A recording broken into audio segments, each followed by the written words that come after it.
सजना मोर जैसे पवन चले, इटवा मोर जैसे नदिया बहे, तैसे तोर मोर संग रंग माया के रंग, चली दुनिया चले ना चले।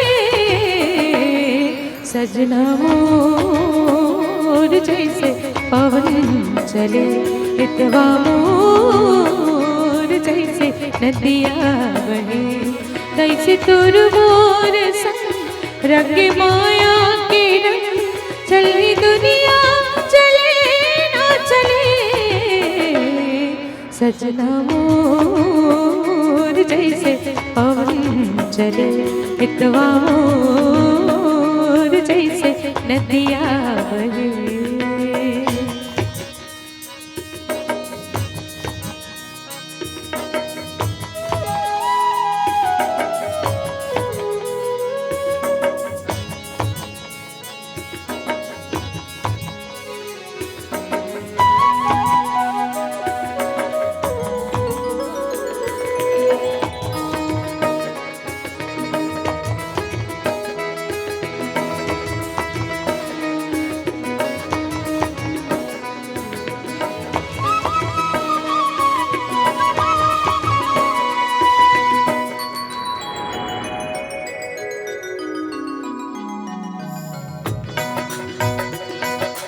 बादर के संग संग चमके बिजुरिया, संग संग खेले जैसे संगे जोरिया।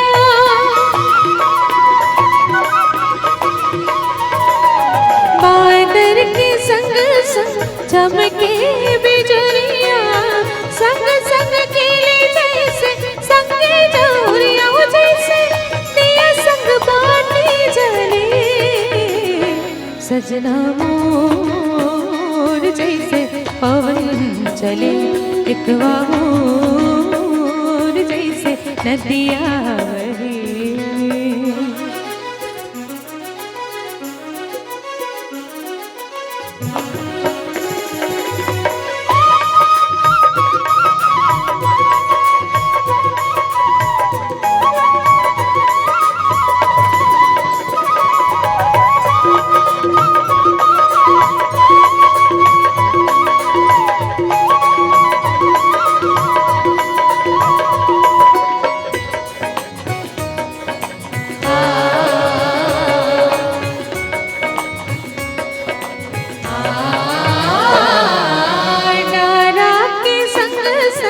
झुमरे रे पाना, फूल के संग जैसे भंवरा दीवाना।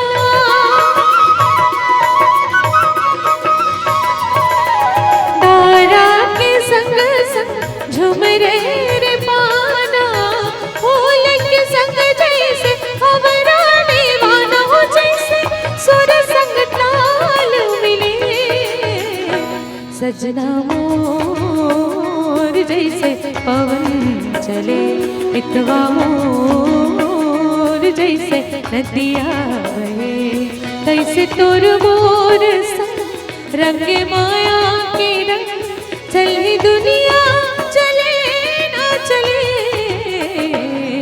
सजना मोर जैसे पवन चले, इटवा मोर जैसे नदिया बहे, तैसे तोर मोर संग रंग माया के रंग, चली दुनिया